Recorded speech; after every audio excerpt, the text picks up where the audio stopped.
Welcome to another episode of the Cost of Doing Business podcast. I'm Weston Zimmerman, the founder of SynkedUP, and I'm sitting here with Leo from Tennessee. Yes, sir. We are out here in Bend, Oregon, and we just finished recording an amazing session talking about Leo's journey on struggling with working harder and harder and harder and winning a lot of jobs, but just not making any money. And got into some really good discussions about, what it means to believe in yourself. Yes. Stick around and enjoy the conversation between us. Cheers.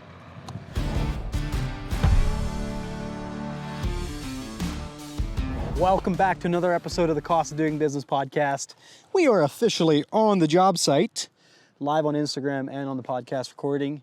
If you're watching this, you're literally watching from a phone propped up on a stump, informal job site production value here. Sponsored by Chris from Perma Edge. We got some great podcast chairs. I know, right? And I'm about conformal. And we're coming live from Bend, Oregon.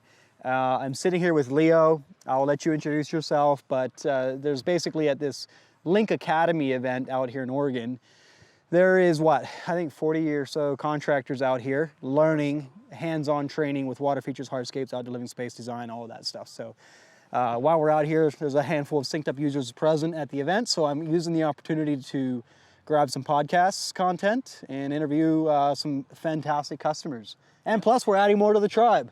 Hopefully, yes, sir. So, thanks for coming on. You're very welcome. And thanks for inviting me. Absolutely. And I love your story, and I can't wait to kind of get into it and unpack it here for everybody listening. So, go ahead and introduce yourself. All right, my name is Leo Diez, Leonardo Diez, with Volunteer State Landscapes, based in Tennessee. And this is my fourth year in business. Of course, just like everybody else, the first couple of years, we all struggle. And then the third year, we're just learning as we go. I mean, nothing is perfect in life, but at least, we push ourselves to wherever we need to be. Mm-hmm, absolutely. Yeah. Random side question. What made you come to the Link event? A lot of things, First, I'd say the hands-on training program, it's very unique in my opinion. It kind of like helps you, or it guides you how to do things better or the right way, I will say. Mm-hmm. And I actually did help a couple of guys there set a few things here and there. Mm-hmm. and you're doing it while somebody else is watching you or guiding you. And pretty much that's what I was after. I'm trying to get more into the hardscaping business, but at the same time, I want to educate myself as much as possible before actually jumping. Yep. So, I get to do less mistakes, yep, if possible. Yep. Yeah, that's kind of like my main plan. And of course, in every event that I've gone to, I always get to meet new people, yeah, new faces, right, new contractors, yeah. And all of them share good tips on how to keep their company moving, or how to do this, how to do that, what tools to use, and tricks. I'm not expecting to take home everything I have seen here, but at least a little bit of everything. It will give me a better idea of how to tackle that problem on the job site once. Yeah, Yeah. There's something super refreshing about getting out of the daily rhythm. Yeah. And I think it's necessary. Like, if you think, I just work harder, I'm never going to go anywhere, that's a waste of time. I agree. I actually think you lose, you actually fall behind the people that do get out and do get a break once in a while. Yeah. The cool thing about as you were talking, it reminded me of something that we did at Tussie Landscaping. Like, Steve and Matt, the owners of Tussie, like they genuinely believed in going to these kinds of events, going to these seminars, learning and that kind of thing. They sent us guys as employees out to these events, and kind of the way we approached it is every time we went to an event, it was like, okay, cool, you learned 20 new things, you saw 10 new products, blah blah blah blah blah. What is one thing that we are going to change at home in our business based on what we saw at this event? And basically we'd argue about this on the truck on the way home, right? Like, yeah. I like this, let's do that. No, but we'd force ourselves to do one thing different from every event, and it just, kind of goes to show, like, 1% better every day leads to incredible results. And you just look at Tussie to kind of see that in reality. Yes. So no, I agree with your line of thinking there. Help everyone listening kind of get a sense for what your business looks like. So you started 4 years ago. How many people do you have? What kind of work do you do? That kind of thing. So we started 4 years ago. I used to work for a bigger or a medium-sized company. I was their irrigation lead guy. So before being a landscaper, before being anything else, I am an irrigation technician. You know, one day I said, I think I'm ready to go on my own. Starting doing landscape maintenance and then small jobs at the time. It was by myself. Of course, my wife pushed me.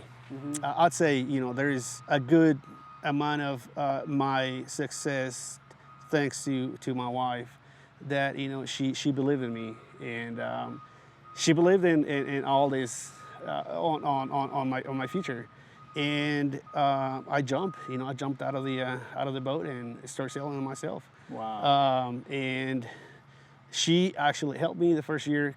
Second year I hired one guy. Third year I hired another guy, and now, you know, I hired just another one. So the other one is kind of like part-time, but you know, still have 3 guys and me 4, and sure. We do mostly landscape installations. We do mowing service as well. This is our 4th year, as I mentioned before. Yeah. And you know, we are doing pretty well. Okay. But that's one thing that I will mention, that, you know, my business is doing really well. It's because on the 3rd year, I'd say I signed up with SynkedUP. So I get to know my numbers now, and I know for sure I'm making profit. That's software, hard work, all together, mm-hmm. Success, mm-hmm. in my opinion. Mm-hmm. Obviously, SynkedUP is not just like, it's enough of money, you're not just gonna drop it on an impulse. So what did you see that made you say, I'm gonna do $5,000 a year on software? I talked to Gene. Okay. I think Gene called me one year. I can't remember if it was spring, fall. I think it was late fall. And then I did mention, hey, you know, I'm not ready to take the step yet, just because fall, I'd say for most of us, you know, it's business is always coming down right after fall. We're preparing for winter. And then spring got here, and then I was saying, hey, I'm not ready yet, because you know, my numbers are, or I don't think I can afford that. I had another software where I was paying $160, and I was still struggling to pay that.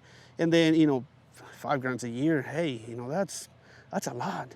But then I said, hey, what can it go bad? You know, let's give it a try. Gene actually helped me with that. We set up like a phone call. I got to talk to Gene. There was another guy in between. And then I got to talk to Chris Cooper, and, you know, finally met you guys all. But then after that conversation I had with Chris Cooper, you know, we punch in all the numbers from expenses, vehicles, or, you know, whatever, all the stuff that I was paying for. And then I came up with what I should be charging. And then after that, I said, hey, you know, so all these years I've just been underbidding everything. It was just a lot. Yeah. And it did help me, you know, understand exactly how to run the company. Yeah. Making a decent profit. And for those of you listening, Chris Cooper is one of our financial coaches. So yes. Every time someone signs up for SynkedUP, you get a dedicated financial coach to help you build a budget. Like yes. You were saying, get all your insurance, all your equipment, everything built in, so you can understand what you need to charge per hour. I was afraid to take the step, you know, at the beginning, like everybody else. Yeah, exactly. You know, just like anybody else. You saw the dozens of conversations we're having. Of course. It's just like, there's fear. Yes, there's that fear. I was at that spot before. You know, I was just like them, on the same situation as they are at this moment, you know, struggling or not knowing exactly what's going on, you know, not knowing anything about the numbers. You know, of course, I do know I'm making money because I got, you know, money in the bank, pay my bills, blah, blah, blah. But are you really making enough profit? You know, are you really making enough money to, you know, pay for everything? So, yeah, I mean, it's been a game changer for me, definitely. I love hearing that. It's honestly the most fulfilling part about what I get to do, is hearing the success stories and the transformations, and really that means more successful businesses, but more successful business owners, yes. More successful families behind the business owners, more successful team members inside of those businesses, like the employees, like all of the above. That's what I want. That's why we're on this mission to end entrepreneurial poverty. Awesome.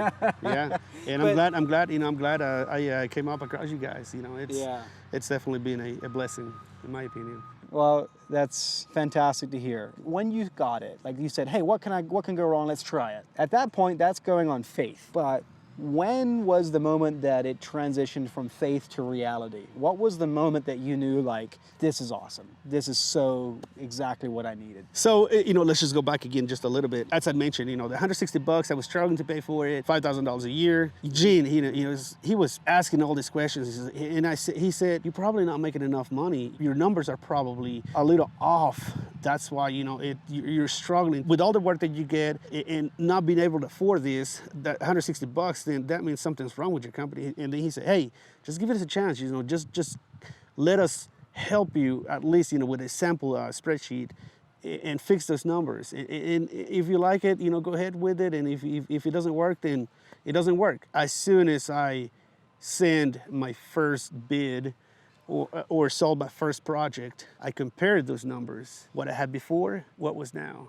And it was huge difference. I was, as I mentioned, underbid on everything. And $1,000 profit, I thought it was like, hey, I made $1,000, but not knowing that out of those $1,000, I was gonna pay for insurance, I was gonna pay for equipment, I was gonna pay for that. So that profit actually became a $300 profit, So not knowing that, it's confusing for everybody. So how big was the difference on that first job? I'd say probably easily 40 to 60%. I mean, it was huge. Let's just say, based on the same size job, let's just say it was probably, I don't know, $30,000. Based on this job, it was like 40, 45, maybe $60,000. So in one job, you had a $15,000, $20,000 difference. Yes, I mean it was huge. So you paid for 3 years of SynkedUP on your first job. It was big. This is interesting. I get this all the time. A lot of people, when they see that, they're like, dude, I'll never be able to sell it for that price. So therefore, I can't. So therefore, SynkedUP doesn't work for me. So therefore, I'll keep my old system. Why did your brain not go down that path? I thought about it. Uh-huh. I had the same question. How am I going to sell this job with this huge difference? But then I said, hey, this is what I should really be making, and this is how I really should be charging. Because you just went through the exercise of putting every exactly, dollar. Yeah. Uh-huh. Exactly.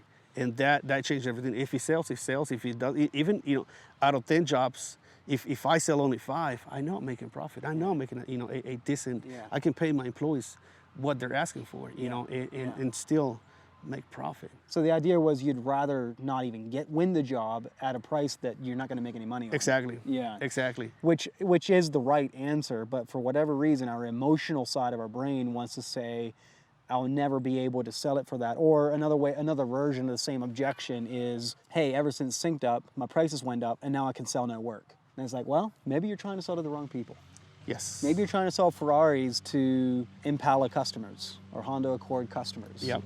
If I am selling Ferraris and I'm on the street where all the Honda Accord customers live, I will beat my head against the wall trying to sell a Ferrari. It'll never happen. Exactly. Yeah. And then I can blame the price, but sure, you can blame the price. Because in those Impala customers' minds, that's why they're not buying from you. But that's the wrong way to solve the problem. Yes. You need to go to budget, find the truth about the math, get to the point where you said it is what it is, and then turn around and go find the customers that can buy what you want to sell. Exactly. And there are customers that are willing to pay 100% there are. 100% premium price for your service. Yeah. And there's some other ones that will say, hey, I'm sorry, I can't afford it. But I mean, that's okay. It's just not it's not your problem. Exactly. Yeah. Exactly. Yeah. But it's not the end of the world. Just keep looking for it. And keep there's nothing wrong with that customer. Exactly. Sometimes we're like, well, they have so much money. I know they're rich. Why wouldn't they buy from me? Maybe they like a boat better. Exactly. People value things differently. And so you can't let those kinds of things insert a bunch of head trash into your head and your thought process and make you think that lowering prices will fix it. If you lower prices, sure, you'll win jobs. Yeah. But do you want to work for free? Yeah. Exactly. Exactly. Yeah. So it's interesting. And the cool thing about business is you can kind of pick who you want to sell to. In a way, you could kind of look at your business model like that way. Yeah. You could say, hey, I want to be a value, economically priced service and run a really, really overhead, lean and mean and efficient kind of business model. And I want to sell Honda Accords or Impalas to Honda Accord or Impala customers. Okay, fine. But you can also decide that you want to sell to a different class of customer and charge a much higher price. And like you said, doing less work, making more profit. Exactly. If you're skilled and if you believe in yourself, believe that your quality it's really worth it.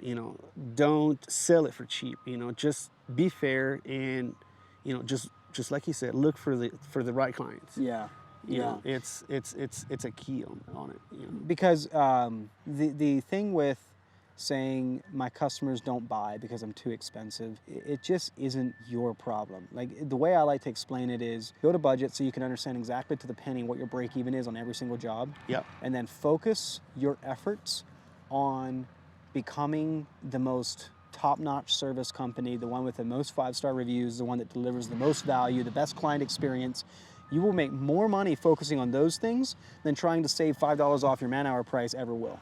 Yeah. I agree. Trying to win based on price is a battle that you cannot win, because there will always be contractors out there that haven't yet learned the hard way what it costs to run a business. And maybe they were working for $20 an hour at a job, then they went on their own. They're like, man, $40 an hour is a lot of money. There's always going to be those people out there. And you can't win. That's why you cannot win on price alone. And so focusing on value, client experience, being the high quality, and selling those things to the people that value those things is a much better and healthier way to succeed in business. I agree. 100%. So let's move on to some of the questions I like to ask on the podcast. What's the best advice you've ever been given? I'd say believe in yourself. One person told me, hey, you got to believe in yourself. You got self-confidence. And if you know how to do it, just look for the market and go for it. Just chase your dream. Sky's the limit, always. What does believing in yourself look like to you? Like, if I wake up Monday morning, it's 5 a.m., I heard this podcast, you said believe in myself. What does that look like? What does that mean? Believe in myself, I put it as, I can be a better person. I can be a better seller. I can be someone who I never dreamed to be. I can probably be a better father, a better friend. But I can do anything I want as long as I propose it. As long as I believe I can do it. And push myself towards. That's what I meant when I said believe in myself. It's that, just like I said, sky's the limit. Never stop learning. I know I can be better. I know I can reach the dream that I'm after. It will take time, and it will take a lot of hard work, but I know I will get there. And for me to get there, it will take a lot of self-confidence that I will reach that goal, and I will be where I want to be. I think I appreciate that. And I think one way that you could say, what does believing in yourself mean in a practical sense, is when you come up on a challenge, instead of focusing on all the reasons that you can't succeed, and saying, because of this, I lost the job, because of this, my employee left, because of this, blah, blah, blah, blah, blah, blah, blah, blah, blah, and blaming everything. Instead, it's like, okay, how do I show up differently to fix this problem? Like, believing that it is possible to solve the problem. Like, the victimhood mentality is a disease, where it's like the opposite of believing yourself is saying, oh, because of XYZ, we can't have nice things. Because of XYZ, we can't achieve our goals or our dreams. That is the opposite of believing in yourself. Whereas, like, no, it's possible. I just got to figure out how to do it. I got to show up. I got to work hard. Anything's possible. And like, I agree. In this day and age, like in the age of the internet, it used to be that access to information, I believe, was the bottleneck. Like, I couldn't figure out how to do it because there was no way for me to find the information on how. Yeah. Today, it's no longer access to information that's the bottleneck. It is implementation, execution, and the discipline. And you know what? That's in here. Exactly. I agree. It's no longer access to information. You can find anything you want to find on YouTube. Yes. You can learn how to build waterfalls. You can learn how to code a website. You can learn how to edit a video. You can learn how to do anything. Exactly. It's just execution and getting off the couch and doing something. Exactly. Yeah. But at the same time, I think you got to push yourself, you could have all the information you want to. Yeah. But if you really, not stick to it, then execution, you will never, will never get to where you I think want to be. in the day and age today, where there is no bottleneck of access to information, the issue is more like we're self-help junkies. We consume all kinds of information and consume, but we never go execute. We never go implement. Exactly. It'd be better to cut what we consume in half and implement 10% more. I agree. You know? Yes. What was the most difficult challenge that you've ever overcome? Probably quitting the company. I don't know, maybe that I used to work before. You know, it was probably a challenge, or maybe not. It all depends how you see it. But just like any new businessman, I mean, there's always that fear behind that decision. You know, am I going to do well? You know, how do I see myself 2 months, a year, you know, 2 years from now? Am I going to be successful? You know, am I taking the right steps? You know, am I making the right decision? You know, what would happen if it doesn't work out? You know, but if you never take the step, if you never jump out of the boat, how are you going to find out if it really works? If success is, you know, just around the corner? You know, sometimes you just have to believe in yourself and, you know, just go for it. You know, and the Lord has your hand, and go from there. Yeah, amen. Yeah, it's God has a plan. Always. Sometimes a plan and a purpose for everybody. That's right. And sometimes our worst pain or challenge is there for our own good. Yes. Even though it doesn't feel that way during the moment. Yeah. It's hard to understand something. It is. It really is. It is. And especially when you're on the boat, you know, and you're driving that boat, you know, you're sailing that boat. It's hard. It's hard. But hey, you know, after you jump out of the boat and you know, start seeing exactly what's around you, then the whole perspective changes. Yeah. Everything changes. Yeah. And sometimes you look back in life and you're like, wow, I really did not like a certain situation or whatever, but now I understand, and I'm so glad it wasn't, you know. Yeah. And now, even now, just like I said, I look back and I say, hey, you know, look at my journey. I was there and now I'm here. And I see that guy and I say, hey, one day I want to be in his spot. Mm-hmm. And you know, I say, oh man, it could take years. It could take, I don't know, so much time. But hey, you know, in a short period of time, 4 years, look where I'm at. Right. Right. So it might really not take that, you know, that much time if you really go after your dreams. It comes down to the execution. I agree, 100%. It's so easy to sit back and overanalyze and like maybe one day. Yeah. You know, you only live once. I agree. Opportunities, once they're gone, they're gone. If you could go back to when you first started your business, when you left your job, what's one thing you would do differently? When I started, you know, made mistakes. Based on those mistakes, I learned a few things. If I would start again, I would just first believe in myself again, as I mentioned, and just have bigger ambitions. You know, just go for it. So are you saying like you held back because of fear? Yes. I mean, I don't know if you know, you have heard this, but I think almost everybody do it. You know, hey, you know, what's going to happen tomorrow? What will happen 3 months? You know, hey, are you really going to be successful? Mm-hmm. So you kind of like hold back to really take that step forward. You know, to say, hey, I jump out, let's do it. You know, let's walk. Let's start walking in order for us to start running. That fear of fail holds you back. You know, just because you're not, or you probably, you know, never been on that spot before. Mm-hmm. But once you start walking, you know, you start learning, or you learn a few things, and then you do fail, and then based on that fail, you know, you try to be better next time, and then, you know, just learn from your mistakes. Yeah, I think one example is, one mentality is, oh, I tried once and I failed, so therefore I give up. Versus, I tried once and I failed, so I know that doesn't work. Yeah. Let me try again. Yes. That failed, I know that doesn't work. Let me try again. And it's the mantra of fail faster. Yeah. So you can find the solution that works. Yes. Instead of using a failure or failures as an excuse to quit trying. Yes.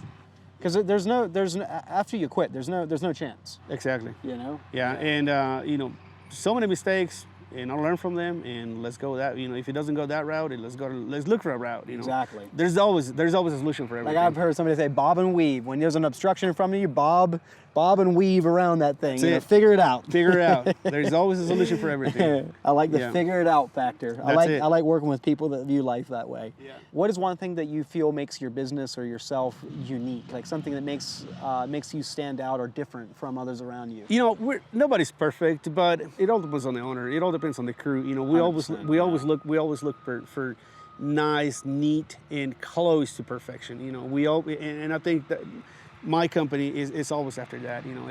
It's always about, make sure the property's clean, make sure, you don't leave any, or cut any corners, even if you have to, pinch a little bit of your profit, make sure you do it right, because the project, it's basically part of your presentation. That's right. Whenever someone sees that project and says, hey, that guy spent half a day extra, making sure this job or this project looks great, to the best. So, that also speaks good about you, and that also will bring you more projects down the road, just because you take the time, to do your stuff right. Yeah. And just like I said before, based on those projects, based on the quality of that project, people are willing to spend that money on your proposals, Because they know you're going to take care of them. Exactly, because they know you're selling them quality, not quantity. That's right. It's far more expensive to regain a damaged reputation Trust. than it is to regain a little bit of lost profit from an extra half day of labor or something to go over above and fix an issue or whatever. I agree. Sometimes we fight over the pennies. We're like, I'm not doing that. It wasn't, whatever. And like, it's a lot of nuance in that, but like, it's a lot cheaper to go the extra mile and do the right thing. Yes. Than it is to deal with a poor reputation. I agree. I agree. And plus, it's the right thing to do. Yes. Yes. Well, thanks a million, Leo. You're welcome. How do you get your leads? Word of mouth, 100% of them. Yeah. And then just, sharing a few cars whenever people stop by and say, hey, what's going on? And I get to explain just a little bit of the problem. Okay. Well, not the problem, but the project. Yeah. And then, just give them a quick tour. Nothing big, nothing serious. Sure. But people need to see your work. Yes, I'll definitely share it. And show off your team. I will. Take pride. Like, it's like Chris Morales in Tennessee. Yeah. Like his guys are like, they're all pumped to be on the Instagram, show off their work. Well, I'm blessed to have a team. I'm blessed to have those guys. And they're all relatives. So those guys are really, really into it, and always quality and hard workers, definitely. Well, Leo, thanks a million for, the faith and the trust, because there is a moment where there is a lot of faith and trust that you're putting out in front of us to sign up with SynkedUP. Yes. And say, hey, I'm gonna take my business's money and trust that you'll help me make more back, and that's no small thing. Yeah. And I just want to say thanks for putting that faith and trust in us. We don't take that lightly, and I am so happy to see your results, see the before and after and the transformation. Yes. And I really appreciate, I see you going out of your way to tell other people about your experience. Yes, yeah. I really appreciate just because that. I was in their spot before, and I don't want them to struggle or, be in the same situation I was. So whenever I get a chance, I really like to express or show exactly what SynkedUP have done. Not just to my personal side, but business side, which is most important. Yeah. Well, thanks a million. Anytime. Thank you, brother. You're welcome. Anytime. Yeah.